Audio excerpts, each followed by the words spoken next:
ਸਤਨਾਮ ਸ਼੍ਰੀ ਵਾਹਿਗੁਰੂ ਸਾਹਿਬ JIO.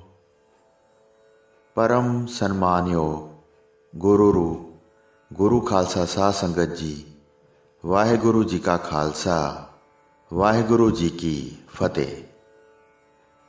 ਸੱਚੇ ਪਾਤਸ਼ਾਹ ਧੰਨ ਸ਼੍ਰੀ ਗੁਰੂ ਅਰਜਨ ਦੇਵ ਸਾਹਿਬ ਜੀ ਮਹਾਰਾਜ ਜੀ ਨੇ ਭਵਜਲ ਤਰਨ ਵਾਸਤੇ ਧੰਨ ਸ਼੍ਰੀ ਗੁਰੂ ਗ੍ਰੰਥ ਸਾਹਿਬ ਜੀ ਦੀ ਰਚਨਾ ਕੀਤੀ। ਪ੍ਰਭੂ ਜੀ ਦੀ ਕਿਰਪਾ ਨਾਲ ਮਨੁੱਖ ਇਸ ਪਾਵਨ ਗ੍ਰੰਥ ਨੂੰ ਪੜ੍ਹ ਕੇ ਭਵ ਸਾਗਰ ਨੂੰ ਤਰ ਜਾਂਦਾ ਹੈ। ਸ਼੍ਰੀ ਗੁਰੂ ਜੀ ਨੇ ਹਰੀ ਨਾਮ ਤੋਂ ਬਗੈਰ ਅਤੇ ਸੰਤਾਂ ਦੀ ਮਹਿਮਾ ਤੋਂ ਬਿਨਾਂ ਇਸ ਵਿੱਚ ਕੋਈ ਬਾਣੀ ਨਹੀਂ ਲਿਖੀ ਹੈ। ਲਿਖਿਆ ਹੈ ਕਿ ਇਸ ਨੂੰ ਪੜ੍ਹ ਕੇ, ਸੁਣ ਕੇ, ਲਿਖ ਕੇ, ਗੁਣ ਕੇ ਜੋ ਫਲ ਚਾਹੇ ਪ੍ਰਾਪਤ ਕਰ ਸਕਦਾ ਹੈ। ਉਹਨਾਂ ਦਾ ਧੰਨ ਜਨਮ ਹੈ ਜਿਨ੍ਹਾਂ ਨੇ ਪ੍ਰੇਮ ਧਾਰਨ ਕਰਕੇ ਆਪਣੇ ਹੱਥ ਨਾਲ ਲਿਖ ਕੇ ਆਪਣੇ ਹੱਥਾਂ ਨੂੰ ਸਫਲ ਕਰ ਲਿਆ ਹੈ। ਜਿਹੜੇ ਮਨੁੱਖ ਇੱਕ ਮਨ ਸਥਿਰ ਹੋ ਕੇ ਸੁਣਦੇ ਹਨ, ਉਹ ਮਨੁੱਖ ਤਰ ਜਾਂਦੇ ਹਨ ਤੇ ਫਿਰ ਦੁਬਾਰਾ ਜਨਮ ਨਹੀਂ ਲੈਂਦੇ। ਸੁੰਦਰ ਸ਼੍ਰੀ ਗੁਰੂ ਗ੍ਰੰਥ ਸਾਹਿਬ ਜੀ ਭੋਗ ਪਾਉਣ ਵਾਸਤੇ ਤਿਆਰ ਹੋ ਗਏ। ਬੜੇ ਸੁਚੇਤ ਹੋ ਕੇ ਅਨੇਕ ਪ੍ਰਕਾਰ ਦੇ ਉਤਸ਼ਾਹਾਂ ਦੀਆਂ ਤਿਆਰੀਆਂ ਕੀਤੀਆਂ। ਬਹੁਤ ਕੜਾਹ ਪ੍ਰਸ਼ਾਦ ਤਿਆਰ ਕੀਤਾ ਅਤੇ ਬਹੁਤ ਇਕੱਠ ਹੋਇਆ। ਗੁਰੂ ਜੀ ਨੇ ਸਾਰੀ ਸੰਗਤ ਨੂੰ ਸੁਣਾ ਦਿੱਤਾ। ਹੁਣ ਗ੍ਰੰਥ ਸਾਹਿਬ ਸੰਪੂਰਨ ਹੋ ਗਿਆ ਹੈ। ਸਾਰੇ ਆ ਕੇ ਬੜੇ ਉਤਸ਼ਾਹ ਨਾਲ ਇਸ ਦੇ ਦਰਸ਼ਨ ਕਰੋ। ਸਾਰੇ ਇਸਤਰੀਆਂ ਪੁਰਸ਼ ਬਹੁਤ ਪ੍ਰਸੰਨ ਹੋਏ। ਜਿੱਥੇ ਕਿਥੇ ਰਾਗ ਦੀਆਂ ਸੁਰਾਂ ਗੂੰਜਣ ਲੱਗੀਆਂ, ਛੋਟੀਆਂ ਦੁਦੰਬੀਆਂ ਅਤੇ ਨਫੀਰੀਆਂ ਵੱਜਣ ਲੱਗੀਆਂ ਅਤੇ ਵੱਡੀ ਭੀੜ ਵਿੱਚ ਕੋਲਾਹਲ ਮਚਿਆ ਹੋਇਆ ਸੀ। ਸੰਗਤ ਬੜੇ ਉਤਸ਼ਾਹ ਨਾਲ ਆ ਰਹੀ ਸੀ। ਬਹੁਤ ਪ੍ਰਕਾਰ ਦੇ ਪ੍ਰਸ਼ਾਦ ਲਿਆ ਰਹੇ ਸਨ। ਫਲ ਅਤੇ ਫੁੱਲ ਆਪਣੇ ਹੱਥਾਂ ਵਿੱਚ ਫੜ ਕੇ, ਸ਼ੁਭ ਸੁੰਦਰ ਕੱਪੜੇ ਆਪਣੇ ਸਰੀਰ 'ਤੇ ਪਹਿਨ ਕੇ ਸ਼੍ਰੀ ਗੁਰੂ ਗ੍ਰੰਥ ਸਾਹਿਬ ਜੀ ਦੇ ਦਰਸ਼ਨਾਂ ਵਾਸਤੇ ਆ ਰਹੇ ਸਨ। ਇਹ ਵੇਖ ਕੇ ਕਿ ਸ਼੍ਰੀ ਗੁਰੂ ਜੀ ਇਕੱਲੇ ਬੈਠੇ ਹਨ, ਕਲਯੁਗ ਨੇ ਆ ਕੇ ਇਸ ਤਰ੍ਹਾਂ ਬਚਨ ਕਹੇ ਤੇ ਹੱਥ ਜੋੜ ਕੇ ਗੁਰੂ ਜੀ ਦੀ ਕੀਰਤੀ ਕਰਨ ਲੱਗਾ। ਗੁਰੂ ਜੀ, ਤੁਸੀਂ ਬੜਾ ਉੱਤਮ ਅਵਤਾਰ ਧਾਰਿਆ ਹੈ। ਹੁਣ ਜਗਤ ਵਿੱਚ ਮੇਰਾ ਸਮਾਂ ਵਰਤ ਰਿਹਾ ਹੈ। ਮਨੁੱਖਾਂ ਦੇ ਬਹੁਤ ਪਾਪ ਕਰਦਿਆਂ ਸਮਾਂ ਬੀਤਦਾ ਹੈ। ਮੂਰਖਾਂ ਅਤੇ ਨਿਰਦਈਆਂ ਦੀ ਪਾਪਾਂ ਨਾਲ ਬਹੁਤ ਪ੍ਰੀਤ ਹੈ। ਸ਼ੁਭ ਮਾਰਗ ਤਿਆਗ ਕੇ ਜਿੱਥੇ ਕਿੱਥੇ ਵਿਚਰ ਰਹੇ ਹਨ। ਤੁਸੀਂ ਗ੍ਰੰਥ ਰਚਿਆ ਹੈ ਜਿਹੜਾ ਗੁਣਾਂ ਵਿੱਚ ਪੂਰਾ ਹੈ, ਮਨੁੱਖਾਂ ਦੇ ਹਿਰਦਿਆਂ ਦੇ ਵਿਕਾਰਾਂ ਨੂੰ ਦੂਰ ਕਰਦਾ ਹੈ। ਜਗਤ ਵਿੱਚ ਮੁਕਤੀ ਦਾ ਰਾਹ ਵਿਖਾਉਣ ਵਾਸਤੇ ਅਤੇ ਮੁਕਤੀ ਦਾਤਾ ਸਤਨਾਮ ਦਾ ਨਾਂ ਜਪਾਉਣ ਵਾਸਤੇ ਬਣਾਇਆ ਹੈ। ਸਤ ਸੰਗਤ ਦਾ ਮਹਾਨ ਵਿਸਥਾਰ ਕਰਨ ਵਾਸਤੇ ਜਿੱਥੇ ਕਿੱਥੇ ਗੁਰਸਿੱਖ ਫੈਲੇ ਹੋਏ ਹਨ। ਹੁਣ ਮੈਨੂੰ ਉਹ ਸਥਾਨ ਦੱਸ ਦਿਓ ਜਿੱਥੇ ਜਾ ਕੇ ਮੈਂ ਰਹਾਂ, ਤੁਸੀਂ ਦੇਖ ਲਓ। ਆਪ ਦੀ ਆਗਿਆ ਤੋਂ ਬਗੈਰ ਕੁਝ ਕਰਾਂ, ਮੇਰੇ ਵਿੱਚ ਤਾਂ ਕਿਧਰੇ ਪੈਰ ਰੱਖਣ ਦੀ ਵੀ ਤਾਕਤ ਨਹੀਂ ਰਹੀ ਹੈ। ਇਸ ਕਰਕੇ ਤੁਹਾਡੇ ਪਾਸ ਆਇਆ ਹਾਂ। ਕਿਸੇ ਸਥਾਨ ਵਿਖੇ ਰਹਿਣ ਵਾਸਤੇ ਬੇਨਤੀ ਕੀਤੀ ਹੈ। ਜਿੱਥੇ ਵੀ ਇਸ ਗ੍ਰੰਥ ਦਾ ਪਾਠ ਕਰਦੇ ਹਨ, ਮੈਂ ਸੁਣ ਕੇ ਬਲਹੀਨ ਹੋ ਜਾਂਦਾ ਹਾਂ। ਤੁਹਾਡੀ ਸੰਗਤ ਵਿੱਚ ਕਿਸ ਸਮੇਂ ਵਸਾਂ, ਉਹ ਸਮਾਂ ਮੈਨੂੰ ਹੁਣ ਵੀ ਦੱਸ ਦਿਓ। ਤੁਹਾਡੀ ਸ਼ਰਨ ਵਿੱਚ ਆ ਕੇ ਪਿਆ ਹਾਂ। ਇਹ ਤੁਸੀਂ ਵੇਖਿਆ ਹੈ। ਮੇਰੇ ਦੀਨ ਅਤੇ ਅਨਾਥ ਵੱਲ ਤੱਕੋ।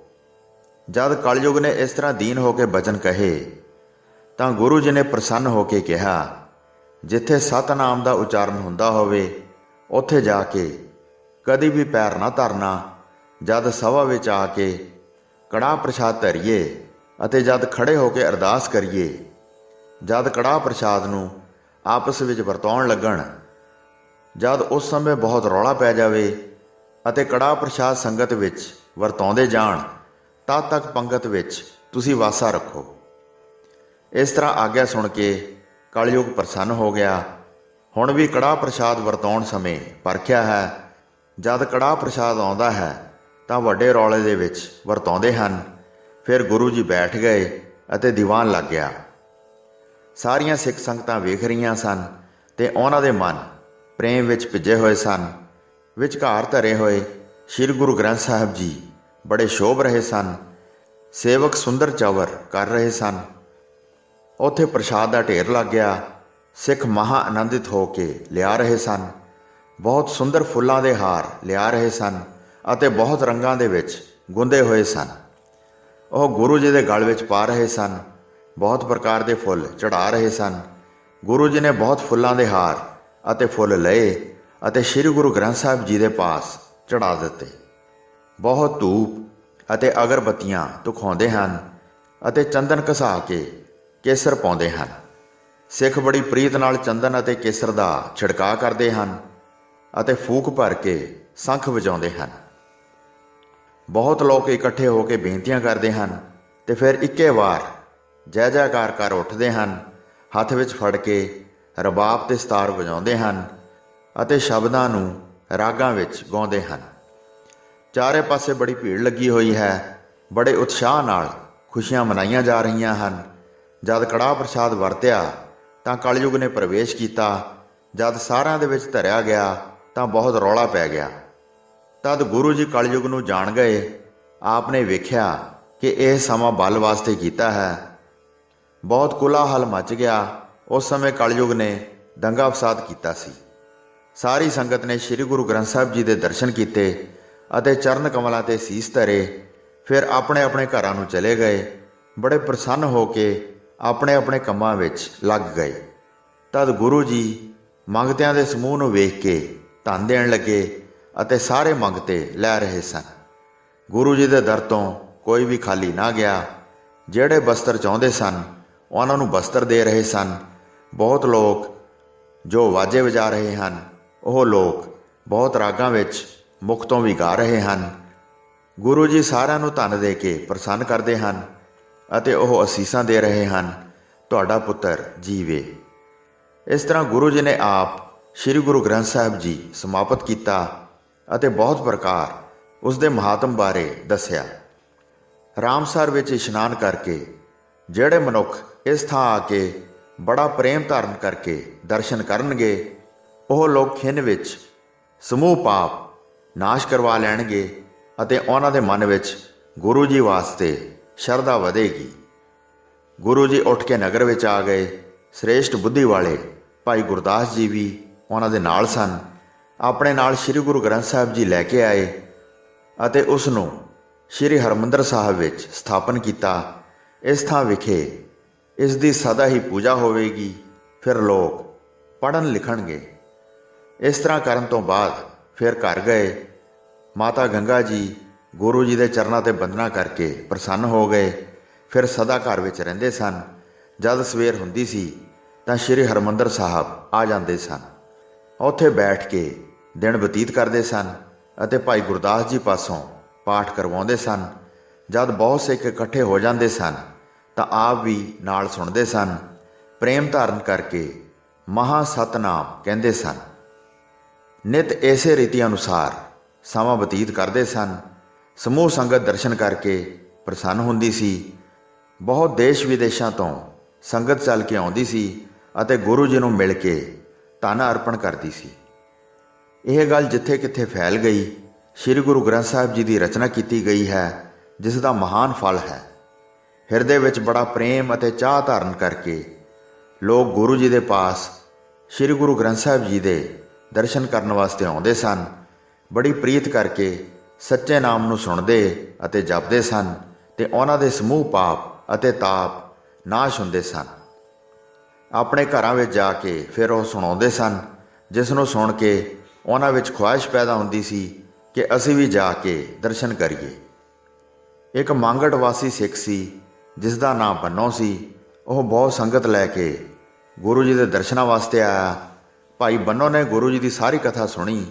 ਐਸਾ ਗ੍ਰੰਥ ਤਿਆਰ ਕੀਤਾ ਕਿ ਸਾਰੇ ਹੀ ਵੇਦਾਂ ਨੂੰ ਰਿੜਕ ਕੇ ਮੱਖਣ ਕੱਢਿਆ ਹੈ। ਬਹੁਤ ਸੰਗਤ ਲੈ ਕੇ ਫਿਰ ਆਇਆ। ਭੇਟਾ ਧਰ ਕੇ ਗੁਰੂ ਜੀ ਦੇ ਚਰਨਾਂ 'ਤੇ ਮੱਥਾ ਟੇਕਿਆ। ਸਾਰੀ ਸੰਗਤ ਨੇ ਦਰਸ਼ਨ ਕੀਤੇ। ਸ੍ਰੀ ਗੁਰੂ ਗ੍ਰੰਥ ਸਾਹਿਬ ਜੀ ਨੂੰ ਬੜੇ ਪਿਆਰ ਨਾਲ ਸੁਣਦੇ ਸਨ। ਕਈ ਦਿਨ ਗੁਰੂ ਜੀ ਦੇ ਪਾਸ ਰਹੇ। ਉਹਨਾਂ ਦੇ ਨਾਲ ਕਾਫੀ ਗਿਣਤੀ ਵਿੱਚ ਸੰਗਤ ਵੀ ਸੀ। ਤਿਆਰ ਹੋ ਕੇ ਗਲ ਕੱਪੜੇ ਪਾ ਲਏ ਤੇ ਗੁਰੂ ਜੀ ਦੇ ਅੱਗੇ ਬੇਨਤੀ ਕੀਤੀ, ਤੁਹਾਡਾ ਨਾਮ ਗਰੀਬ ਨਿਵਾਜ ਹੈ। ਦਿਨ ਰਾਤ ਉਪਕਾਰ ਕਰਦੇ ਹੋ। ਕਲਯੁਗ ਦੇ ਮਨੁੱਖਾਂ ਦਾ ਉਧਾਰ ਕਰਨ ਵਾਸਤੇ ਜਹਾਜ਼ ਸਮਾਨ ਗ੍ਰੰਥ ਤਿਆਰ ਕੀਤਾ ਹੈ। ਸਭ ਦਾਸਾਂ ਦਾ ਤੁਸੀਂ ਮਾਣ ਰੱਖਦੇ ਹੋ। ਹੇ ਕਿਰਪਾ ਨਿਧਾਨ, ਮੂੰਹ ਮੰਗੀਆਂ ਮੁਰਾਦਾਂ ਦਿੰਦੇ ਹੋ। ਸਾਨੂੰ ਸ੍ਰੀ ਗੁਰੂ ਗ੍ਰੰਥ ਸਾਹਿਬ ਜੀ ਕੁਝ ਦਿਨ ਲਈ ਮੰਗਵਾ ਦੇ ਦਿਓ। ਸਾਰੇ ਸਿੱਖਾਂ ਦੇ ਇਹ ਮਨ ਨੂੰ ਪਿਆਰਾ ਲੱਗਦਾ ਹੈ। ਦੇਸ਼ ਵਿੱਚ ਸਾਰੀ ਸਿੱਖ ਸੰਗਤ ਪ੍ਰੇਮ ਨਾਲ ਦਰਸ਼ਨ ਕਰਨਾ ਚਾਹੁੰਦੀ ਹੈ। ਹੁਣ ਤੱਕ ਦੂਸਰਾ ਕੋਈ ਲਿਖਿਆ ਨਹੀਂ ਗਿਆ ਹੈ ਜਿਸ ਨੂੰ ਲੈ ਕੇ ਚਲੇ ਜਾਈਏ ਤੇ ਹਿੱਤ ਲਾ ਕੇ ਪੂਜਾ ਕਰੀਏ। ਸਭ ਸੰਗਤ ਦੀ ਇਹ ਬੇਨਤੀ ਹੈ। ਘਰ ਤੋਂ ਚੱਲਣ ਲੱਗਿਆਂ ਹੀ ਇਹ ਸੋਚਿਆ ਸੀ। ਇਹ ਸੁਣ ਕੇ ਸ੍ਰੀ ਗੁਰੂ ਅਰਜਨ ਦੇਵ ਜੀ ਨੇ ਹਿਰਦੇ ਵਿੱਚ ਵਿਚਾਰ ਕੀਤੀ। ਇਹਨਾਂ ਨੇ ਬਹੁਤ ਵੱਡੀ ਮੰਗ ਮੰਗੀ ਹੈ, ਕਿਵੇਂ ਅਸੀਂ ਦੇ ਸਕਦੇ ਹਾਂ ਜਦ ਸਾਡੇ ਪਾਸ ਹੀ ਇੱਕ ਹੈ। ਜੇ ਸਿੱਖਾਂ ਨੂੰ ਨਹੀਂ ਦਿੰਦੇ ਤਾਂ ਉਹਨਾਂ ਦਾ ਮਾਣ ਖੋਇਆ ਜਾਂਦਾ ਹੈ। ਜੇ ਇਸ ਤਰ੍ਹਾਂ ਦਾ ਦੂਜਾ ਲਿਖਿਆ ਜਾਵੇ ਤਾਂ ਦੇਣਾ ਤੇ ਇਹਨਾਂ ਦਾ ਲੈਣਾ ਸੌਖਾ ਹੋ ਜਾਂਦਾ ਹੈ। ਹੁਣ ਤਾਂ ਸਾਡੇ ਪਾਸ ਇੱਕ ਹੀ ਤਿਆਰ ਹੈ। ਕਿਸ ਪ੍ਰਕਾਰ ਇਸ ਸਿੱਖ ਨੂੰ ਕਹੀਏ? ਇੱਕ ਤਾਂ ਇਹ ਸੰਗਤ ਦਾ ਆਗੂ ਹੈ, ਬਹੁਤ ਸੰਗਤ ਇਕੱਠੀ ਹੋ ਕੇ ਇਸ ਦੇ ਨਾਲ ਆਈ ਹੈ। ਦੂਜਾ ਇਹ ਮਹਾਨ ਪ੍ਰੇਮ ਕਰਦਾ ਹੈ, ਜੇ ਨਹੀਂ ਦਿੰਦੇ ਤਾਂ ਇਸ ਦਾ ਮਾਣ ਟੁੱਟਦਾ ਹੈ। ਕਾਫੀ ਸਮੇਂ ਤੱਕ ਗੁਰੂ ਜੀ ਚੁੱਪ ਬੈਠੇ ਰਹੇ। ਦਈਏ ਕਿ ਨਾ ਦਈਏ ਮਨ ਵਿੱਚ ਸੋਚਦੇ ਰਹੇ। ਫਿਰ ਮਾਲਕ ਗੁਰੂ ਜੀ ਬੋਲੇ, ਹੇ ਭਾਈ ਬੰਨੋ, ਇਹ ਗੱਲ ਬਹੁਤ ਔਖੀ ਹੈ। ਖੜੇ ਹੋ ਕੇ ਬੇਨਤੀ ਕਰਦੇ ਰਹੇ ਹੋ। ਗ੍ਰੰਥ ਲੈ ਜਾਣ ਦਾ ਪ੍ਰੇਮ ਤੁਹਾਡੇ ਮਨ ਵਿੱਚ ਬਹੁਤ ਵਧਿਆ ਹੈ। ਇਹ ਇੱਕ ਹੈ, ਕਿਵੇਂ ਦਿੱਤਾ ਜਾ ਸਕਦਾ ਹੈ? ਤਦ ਵੀ ਤੇਰਾ ਮਾਣ ਨਾ ਘਟ ਜਾਵੇ। ਬਣਦਾ ਨਹੀਂ ਹੈ, ਪਰ ਤੈਨੂੰ ਕੀ ਕਹੀਏ। ਹੁਣ ਸੁਣ ਲਓ ਜਿਵੇਂ ਉਚਿਤ ਹੈ। ਆਪਣੀ ਨਗਰ ਵਿੱਚ ਇੱਕ ਰਾਤ ਰੱਖੋ ਤੇ ਜਦ ਸਵੇਰ ਹੋ ਜਾਵੇ ਲੈ ਕੇ ਵਾਪਸ ਆ ਜਾਓ। ਕਿਸੇ ਤਰ੍ਹਾਂ ਵੀ ਦੂਸਰੀ ਰਾਤ ਨਾ ਰੱਖੋ। ਹੁਣ ਲੈ ਜਾਓ ਤੇ ਉਸ ਤਰ੍ਹਾਂ ਲਿਆਓ ਜਿਵੇਂ ਕਿਹਾ ਗਿਆ ਹੈ। ਬੜੇ ਆਦਰ ਅਤੇ ਚੌਕਸੀ ਨਾਲ ਰੱਖੋ। ਸਾਰੀ ਸੰਗਤ ਚਾਰੇ ਪਾਸੇ ਰਹੇ। ਇਹ ਕਹਿ ਕੇ ਸ੍ਰੀ ਗੁਰੂ ਗ੍ਰੰਥ ਸਾਹਿਬ ਜੀ ਭਾਈ ਬੰਨੋ ਨੂੰ ਦੇ ਦਿੱਤਾ ਤੇ ਉਹ ਲੈ ਕੇ ਚੱਲ ਪਿਆ। ਅੰਮ੍ਰਿਤਸਰ ਦੀ ਨਗਰੀ ਤੋਂ ਨਿਕਲਣ ਤੋਂ ਬਾਅਦ ਭਾਈ ਬੰਨੋ ਨੇ ਵਿਚਾਰ ਕੀਤੀ ਕਿ ਕਿਵੇਂ ਇਹ ਸਾਰਾ ਲਿਖਿਆ ਜਾਏ। ਗੁਰੂ ਜੀ ਨੇ ਇੱਕ ਰਾਤ ਰੱਖਣ ਦੀ ਆਗਿਆ ਦਿੱਤੀ ਹੈ। ਕਿਵੇਂ ਇਸ ਦਾ ਉਤਾਰਾ ਲਿਖਿਆ ਜਾਵੇ, ਇਹ ਸੰਭਵ ਨਹੀਂ ਲੱਗਦਾ। ਤਦ ਹਿਰਦੇ ਵਿੱਚ ਵਿਚਾਰ ਆਈ, ਇੱਕ ਕੋਹ ਤੇ ਜਾ ਕੇ ਡੇਰਾ ਕਰਦੇ ਹਾਂ। ਤਦ ਲਿਖਾਰੀ ਲਾ ਦਿਆਂਗੇ ਤੇ ਸਾਰੇ ਇਕੱਠੇ ਹੋ ਕੇ ਛੇਤੀ ਹੀ ਲਿਖ ਲਵਾਂਗੇ। ਆਪਣੀ ਨਗਰੀ ਤੱਕ ਜਾਂਦਿਆਂ ਇੱਕ ਇੱਕ ਕੋਹ ਤੇ ਰੱਖ ਕੇ ਅੱਧਾ ਲਿਖ ਲਿਆ। ਇੱਕ ਰਾਤ ਆਪਣੇ ਘਰ ਵਸ ਕੇ ਵਾਪਸ ਮੁੜ ਕੇ ਰਾਹ ਵਿੱਚ ਇੱਕ ਕੋਹ ਤੇ ਡੇਰਾ ਕੀਤਾ। ਉਸੇ ਪ੍ਰਕਾਰ ਫਿਰ ਅੰਮ੍ਰਿਤਸਰ ਆ ਗਏ। ਆਉਂਦਿਆਂ ਜਾਂਦਿਆਂ ਸਾਰਾ ਉਤਾਰਾ ਕਰ ਲਿਆ। ਉਸ ਵਿੱਚ ਕਈ ਸ਼ਬਦ ਵਾਧੂ ਵੀ ਲਿਖ ਦਿੱਤੇ। ਫਿਰ ਗੁਰੂ ਜੀ ਦੇ ਪਾਸ ਆ ਗਏ। ਦੋਵੇਂ ਗ੍ਰੰਥ ਸਾਹਿਬ ਗੁਰੂ ਜੀ ਦੇ ਅੱਗੇ ਧਰ ਦਿੱਤੇ। ਜੋ ਸ਼ਬਦ ਵਾਧੂ ਲਿਖੇ ਸਨ ਉਹ ਵੀ ਸੁਣਾ ਦਿੱਤੇ। ਵੇਖ ਕੇ ਸੁਣ ਕੇ ਗੁਰੂ ਜੀ ਨੇ ਫਰਮਾਇਆ, ਜਿੰਨੇ ਵੀ ਵਾਧੂ ਸ਼ਬਦ ਲਿਖ ਕੇ ਤੂੰ ਪਾਏ ਹਨ ਉਹ ਉਸੇ ਬੀੜ ਵਿੱਚ ਲਿਖੇ ਰਹਿਣ ਦਿਓ। ਉਹਨਾਂ ਨੂੰ ਇਸ ਬੀੜ ਵਿੱਚ ਨਾ ਪਾਓ। ਇਸ ਤਰ੍ਹਾਂ ਬੀੜ ਦੇ 2 ਗ੍ਰੰਥ ਹੋ ਗਏ। ਜਿਸ ਨੂੰ ਸਤਿਗੁਰੂ ਦਾ ਪੰਥ ਲਿਖਦਾ ਪੜ੍ਹਦਾ ਹੈ। ਜਿਹੜੇ ਇਸ ਗ੍ਰੰਥ ਸਾਹਿਬ ਨੂੰ ਸੁਣ ਕੇ ਅਤੇ ਪੜ੍ਹ ਕੇ ਆਪਣੇ ਹਿਰਦੇ ਵਿੱਚ ਵਸਾਉਂਦੇ ਹਨ, ਕਵੀ ਭਾਈ ਸੰਤੋਖ ਸਿੰਘ ਜੀ ਉਹਨਾਂ ਤੋਂ ਬਾਰ-ਬਾਰ ਬਲਿਹਾਰ ਜਾਂਦੇ ਹਨ। ਸੰਮਤ 1661 ਅਤੇ ਭਾਦੋ ਸੁਦੀ ਏਕਮ ਜਾਣੋ, ਜਦ ਗੁਰੂ ਜੀ ਨੇ ਸ੍ਰੀ ਗੁਰੂ ਗ੍ਰੰਥ ਸਾਹਿਬ ਜੀ ਨੂੰ ਸੰਪੂਰਨ ਕਰਕੇ ਗੁਰੂ ਘਰ ਵਿੱਚ ਮਹਾਨ ਖੁਸ਼ੀਆਂ ਮਨਾਈਆਂ। ਦੇਸ਼ਾਂ ਵਿਦੇਸ਼ਾਂ ਦੀ ਸੰਗਤ ਇਹ ਸੁਣ ਕੇ ਬਹੁਤ ਪ੍ਰਸੰਨ ਹੋਈ। ਬੜਾ ਪ੍ਰੇਮ ਵਧਾ ਕੇ ਵੇਖਣ ਆਉਂਦੇ ਸਨ। ਕਈ ਪ੍ਰੇਮੀ ਉਤਾਰਾ ਕਰਨਾ ਚਾਹੁੰਦੇ ਸਨ। ਭਾਈ ਬੰਨੋ ਆਦਿ ਸਿੱਖ ਸੰਗਤ ਨੇ ਗੁਰੂ ਜੀ ਪਾਸ ਬੈਠ ਕੇ ਦੀਵਾਨ ਲਗਾਇਆ। ਸ੍ਰੀ ਹਰਗੋਬਿੰਦ ਸਾਹਿਬ ਪਾਸ ਬੈਠੇ ਸਨ। ਮਾਨੋ ਚੰਦ ਪਰਿਵਾਰ ਵਿੱਚ ਸ਼ੋਭਾ ਪਾ ਰਿਹਾ ਸੀ। ਗੁਰੂ ਜੀ ਫਿਰ ਸਾਰਿਆਂ ਨੂੰ ਸਿੱਖਿਆ ਦੇਣ ਲੱਗੇ। ਫਿਰ ਗਤੀਦਾਇਕ ਬਚਨ ਇਸ ਤਰ੍ਹਾਂ ਕੀਤਾ, ਸ੍ਰੀ ਗੁਰੂ ਗ੍ਰੰਥ ਸਾਹਿਬ ਜੀ ਇੱਕ ਜਹਾਜ਼ ਦੇ ਸਮਾਨ ਹਨ। ਜਿਹੜੇ ਮਨੁੱਖ ਇਸ ਵਿੱਚ ਚਿੱਤ ਲਾਉਣਗੇ ਉਹ ਸਹਿਜੇ ਹੀ ਭਵਜਲ ਨੂੰ ਪਾਰ ਕਰ ਜਾਣਗੇ। ਸ੍ਰੀ ਗੁਰੂ ਜੀ ਦਾ ਜੋ ਸਰੀਰ ਹੈ ਉਸ ਦੇ ਸਭ ਥਾਂ ਅਤੇ ਸਭ ਸਮੇਂ ਦਰਸ਼ਨ ਨਹੀਂ ਹੋ ਸਕਦੇ ਹਨ। ਸ੍ਰੀ ਗੁਰੂ ਗ੍ਰੰਥ ਸਾਹਿਬ ਜੀ ਨੂੰ ਤੁਸੀਂ ਗੁਰੂ ਜੀ ਦਾ ਹਿਰਦਾ ਜਾਣੋ। ਇਹ ਸਭ ਥਾਂ ਅਤੇ ਸਭ ਸਮੇਂ ਉੱਤਮ ਰਹਿਣਗੇ। ਇਸ ਕਰਕੇ ਮੇਰੇ ਸਰੀਰ ਨਾਲੋਂ ਇਹਨਾਂ ਨੂੰ ਵੱਡਾ ਸਾਹਿਬ ਜਾਣ ਕੇ ਇਹਨਾਂ ਦਾ ਅਦਬ ਕਰੋ। ਚੰਦਨ ਕੇਸਰ ਘਸਾ ਕੇ, ਧੂਪ ਧੁਖਾ ਕੇ ਅਤੇ ਫੁੱਲ ਚੜ੍ਹਾ ਕੇ ਇਹਨਾਂ ਦੀ ਪੂਜਾ ਕਰੋ। ਜਿਹੜਾ ਲਿਖ ਲਵੇ ਚੰਗਾ ਹੈ, ਫਿਰ ਉਸ ਦੀ ਸੁਧਾਈ ਕਰੇ ਅਤੇ ਅੱਖਰ ਲਗ ਮਾਤਰ ਤੱਕ ਚੌਕਸੀ ਰੱਖੇ। ਫਿਰ ਸਾਰੇ ਦਾ ਸਾਰਾ ਪਾਠ ਕਰੇ ਅਤੇ ਵੇਖ ਕੇ ਪਹਿਲੇ ਵਰਗਾ ਬਣਾ ਲਵੇ। ਆਪਣੇ ਆਪ ਇਸ ਵਿੱਚ ਕੋਈ ਘਾਟਾ ਵਾਧਾ ਨਾ ਕਰੇ। ਜਿਹੜਾ ਕਰੇਗਾ ਉਹ ਮੂਰਖ ਹੋਵੇਗਾ ਤੇ ਬਾਅਦ ਵਿੱਚ ਪਛਤਾਵੇਗਾ। ਹੋਰ ਨਵੀਂ ਕਵਿਤਾ ਬਣਾ ਕੇ ਵਿੱਚ ਨਾ ਲਿਖੇ। ਜੇ ਕੋਈ ਕੁਝ ਲਿਖੇ ਤਾਂ ਵੱਖਰਾ ਰੱਖੇ, ਬੀੜ ਵਿੱਚ ਨਾ ਚਾੜੇ। ਜਿਹੜਾ ਵੀ ਇਸ ਨੂੰ ਇੱਛਾ ਧਾਰ ਕੇ ਪੂਜੇਗਾ ਉਹ ਮੁਕਤੀ ਪ੍ਰਾਪਤ ਕਰੇਗਾ ਤੇ ਜਮਾਂ ਦੀ ਪੀੜ ਉਸ ਦੇ ਨੇੜੇ ਨਹੀਂ ਆਵੇਗੀ। ਜਿੰਨਾ ਵੀ ਸ੍ਰੀ ਗੁਰੂ ਗ੍ਰੰਥ ਸਾਹਿਬ ਜੀ ਦਾ ਆਦਰ ਕਰਨਗੇ ਓਨਾ ਹੀ ਫਲ ਪਾਉਣਗੇ। ਜੇ ਧੂਪ ਧੁਖਾ ਕੇ ਚੰਦਨ ਕੇਸਰ ਘਸਾ ਕੇ ਪੂਜਾ ਕਰਨਗੇ, ਭਾਵਨਾ ਧਾਰ ਕੇ ਖੁਸ਼ੀ ਨਾਲ ਚਾਹ ਕੇ ਰੋਜ਼ ਦਰਸ਼ਨ ਕਰਨਗੇ, ਪਾਠ ਕਰਨਗੇ ਜਾਂ ਇੱਕ ਮਨ ਹੋ ਕੇ ਸੁਣਨਗੇ ਅਤੇ ਉਪਦੇਸ਼ ਨੂੰ ਆਪਣੇ ਹਿਰਦੇ ਵਿੱਚ ਵਸਾਉਣਗੇ, ਵੇਖਦਿਆਂ ਹੀ ਦੋਵੇਂ ਹੱਥ ਜੋੜ ਕੇ ਸਨਿਮਰ ਹੋ ਕੇ ਸਿਰ ਨਿਵਾਉਣਗੇ, ਹੋਰਨਾਂ ਨੂੰ ਉਪਦੇਸ਼ ਕਰਨਗੇ, ਆਪ ਲਿਖਣਗੇ ਤੇ ਹੋਰਨਾਂ ਨੂੰ ਲਿਖਵਾਉਣਗੇ, ਪ੍ਰੇਮ ਕਰਕੇ ਘਰ ਵਿੱਚ ਸਥਾਪਿਤ ਕਰਨਗੇ ਅਤੇ ਪਾਠ ਸੁਣ ਕੇ ਪ੍ਰਸੰਨ ਹੋਣਗੇ। ਉਹਨਾਂ ਦੇ ਜਗਤ ਦੇ ਬੰਧਨਾਂ ਦਾ ਨਾਸ਼ ਹੋਵੇਗਾ ਅਤੇ ਉਹ ਮਨੁੱਖ ਅੰਤ ਸਮੇਂ ਸ਼ੁਭ ਗਤੀ ਪਾਉਣਗੇ। ਉਸ ਦੇ ਮਨ ਇੱਛਤ ਕਾਰਜ ਪੂਰੇ ਹੋਣਗੇ। ਜਿਹੜਾ ਇਸ ਦਾ ਪਾਠ ਕਰੇਗਾ ਜਾਂ ਕਰਵਾਵੇਗਾ, ਭੋਗ ਪੈਣ ਤੇ ਕੜਾਹ ਪ੍ਰਸ਼ਾਦ ਤਿਆਰ ਕਰਨਗੇ ਅਤੇ ਆਪ ਖੜੇ ਹੋ ਜਾਣਗੇ, ਹੱਥ ਜੋੜ ਕੇ ਅਰਦਾਸ ਕਰਨਗੇ। ਫਿਰ ਜਿਹੜਾ ਵੀ ਮਨੋਰਥ ਮਨ ਵਿੱਚ ਲਿਆਉਣਗੇ ਉਹ ਕਿਉਂ ਨਾ ਪੂਰਾ ਹੋਵੇਗਾ। ਮਨੁੱਖ ਜੋ ਵੀ ਚਿੱਤ ਵਿੱਚ ਚਾਹੁਣਗੇ ਉਹ ਕੁਝ ਪਾਉਣਗੇ। ਜਦ ਸਿੱਖ ਸਰੀਰ ਛੱਡ ਕੇ ਜਾਵੇਗਾ ਤਾਂ ਉਸ ਦੇ ਪਿੱਛੋਂ ਸ੍ਰੀ ਗੁਰੂ ਗ੍ਰੰਥ ਸਾਹਿਬ ਜੀ ਦਾ ਪਾਠ ਕਰਵਾਉਣਗੇ, ਪੋਸ਼ਾਕਾਂ ਭੇਟ ਕਰਨਗੇ ਅਤੇ ਪਾਠੀਆਂ ਨੂੰ ਸੁੰਦਰ ਭੋਜਨ ਛਕਾਉਣਗੇ। ਹੋਰ ਆਪਣੀ ਸਮਰੱਥਾ ਅਨੁਸਾਰ ਸੇਵਾ ਕਰਨਗੇ ਅਤੇ ਕੜਾਹ ਪ੍ਰਸ਼ਾਦ ਵਰਤਾਉਣਗੇ। ਪਰਲੋਕ ਜਾਣ ਵਾਲਾ ਸਿੱਖ ਸੁਰਖੂਰ ਹੋ ਜਾਵੇਗਾ ਅਤੇ ਪਰਲੋਕ ਵਿੱਚ ਬਹੁਤ ਪ੍ਰਸੰਨ ਹੋਵੇਗਾ। ਹੋਰ ਕਿੱਥੋਂ ਤੱਕ ਕਹੀਏ ਕਿ ਪਾਠ ਕਰਨ ਨਾਲ ਜਗ ਦੇ ਸਾਰੇ ਕਾਰਜ ਸਿੱਧ ਹੋਣਗੇ। ਸੰਤ ਤੇ ਮਹਾਨ ਪੁਰਖ ਜੇ ਇਸ ਤਰ੍ਹਾਂ ਨਹੀਂ ਚਾਹੁੰਦੇ ਜਿਵੇਂ ਪਹਿਲਾਂ ਦੱਸਿਆ ਗਿਆ ਹੈ, ਉਹ ਪ੍ਰੇਮ ਨਾਲ ਪਾਠ ਕਰਕੇ ਨਿਸ਼ਕਾਮ ਹੋ ਕੇ ਪ੍ਰਭੂ ਜੀ ਨੂੰ ਵੇਖਣਗੇ, ਦਿਨ ਰਾਤ ਸਤਨਾਮ ਦਾ ਸਿਮਰਨ ਕਰਨਗੇ ਜਾਂ ਸ੍ਰੀ ਗੁਰੂ ਗ੍ਰੰਥ ਸਾਹਿਬ ਜੀ ਪੜ੍ਹ ਕੇ ਪਾਪਾਂ ਦਾ ਨਾਸ਼ ਕਰਨਗੇ। ਅੰਤ ਸਮੇਂ ਯਮ ਨੂੰ ਨਹੀਂ ਵੇਖਣਗੇ, ਸਾਨੂੰ ਆ ਕੇ ਮਿਲਣਗੇ ਤੇ ਉਹ ਮੁਕਤ ਹੋ ਜਾਣਗੇ। ਜਦ ਗੁਰੂ ਜੀ ਰਾਮਸਰ ਬੈਠੇ ਸਨ ਤਾਂ ਭਾਈ ਬੰਨੋ ਸ੍ਰੀ ਗੁਰੂ ਗ੍ਰੰਥ ਸਾਹਿਬ ਜੀ ਨੂੰ ਲੈ ਕੇ ਆਇਆ ਤਾਂ ਗੁਰੂ ਜੀ ਨੇ ਉਸ ਸਮੇਂ ਸਿੱਖਾਂ ਨੂੰ ਸ੍ਰੀ ਗੁਰੂ ਗ੍ਰੰਥ ਸਾਹਿਬ ਜੀ ਦੇ ਮਹਾਤਮ ਬਾਰੇ ਇਹ ਸਿੱਖਿਆ ਦਿੱਤੀ। ਹੋਈਆਂ ਭੁੱਲਾਂ ਚੁੱਕਾਂ ਦੀ ਖਿਮਾ ਬਖਸ਼ਣੀ ਜੀ। ਦਾਸ ਨੂੰ ਆਗਿਆ ਦਿਓ। ਵਾਹਿਗੁਰੂ ਜੀ ਕਾ ਖਾਲਸਾ, ਵਾਹਿਗੁਰੂ ਜੀ ਕੀ ਫਤਿਹ।